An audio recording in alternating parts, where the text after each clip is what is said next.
ஈரேழு ஜென்மங்கள் எடுத்தாலும் உனை சேருவேன்.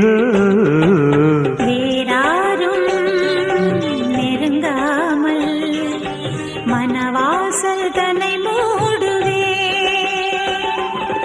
உருவானது நல்ல சிவரஞ்சனி, உனக்காகத்தான் இந்த கீதாஞ்சலி.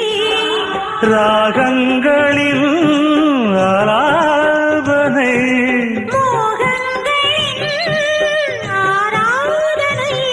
உடலும் மனமும் தழுவும் பொழுதில் உருகும் ஒரு ஜீவன்தான் உன் பாடல்தான் ஓயாமல் இசைக்கின்றது.